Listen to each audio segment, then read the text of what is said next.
Você não fala mais que é portador, porque você não está carregando a sua deficiência e você pode deixar em qualquer lugar.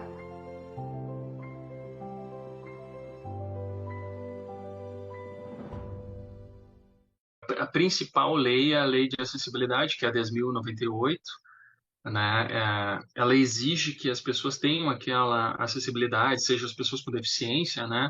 Em todos os estabelecimentos, ou seja, então, desde empresa privada, órgão público e tal, os ambientes físicos e digitais eles devem estar preparados para essa acessibilidade.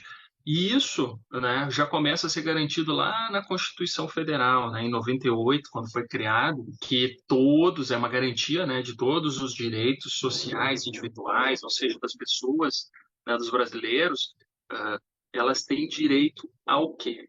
À igualdade e também visando garantir o que? A acessibilidade e a inclusão nesse aspecto, né? No Rio de Janeiro, uma em cada 4 pessoas tem algum tipo de deficiência, seja ela motora, mental ou algum tipo de mobilidade reduzida. Isso significa que 25% da sua população de mais de 6 milhões de habitantes batalha diariamente por seus direitos básicos de acessibilidade e igualdade. Pessoas colocando lixos nas calçadas, motorista deixando carros nas calçadas, e aí a gente atropela retrovisor, atropela lixo, às vezes cai. As pessoas ficam paradas em cima do piso tátil. Os pisos táteis que não tem nos lugares, e quando tem, as pessoas ficam em cima deles, as pessoas não respeitam muito quando existe alguma coisa para acessibilidade. Então é importante, né, informar que aquele piso tátil não é para você ficar ali parado admirando ele porque é legal. É para uso de deficientes visuais. Antigamente, vamos dizer assim, eles construíam uma lomba, né, uma rampinha, e só nosso prédio é acessível. Mas será que é acessível para cegos? Será que é acessível para os deficientes auditivos? Será que tem intérprete de Libras para receber essas pessoas? Então, quando a gente fala em acessibilidade, né, em locais públicos, hoje a gente se depara com uma zero evolução, falta infraestrutura. A infraestrutura, eu estou falando de infraestrutura básica, né, tanto dos locais públicos e os privados, né? A falta de certas coisas, por exemplo, para atravessar a rua, a gente precisaria de um sinal sonoro, mas a maioria dos lugares não tem. Aliás, eu acho que aqui na cidade só tem um sinal sonoro. Então, para atravessar a rua, a gente precisa pedir ajuda para alguém, ou a gente faz uma coisa que é tipo super arriscada, que é espera não ouvir barulho de carro e corre. Só que isso pode vir um carro e atropelar a gente a qualquer hora.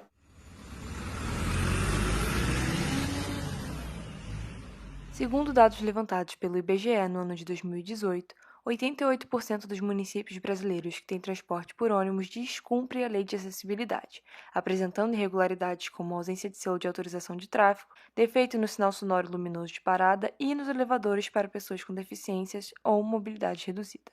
Mas, né, precisamos que os transportes públicos eles sejam acessíveis, principalmente ônibus. Que seja implantado a voz falando o número do ônibus, falando o itinerário dele, falando qual é a próxima parada, igual já temos no metrô e no trem.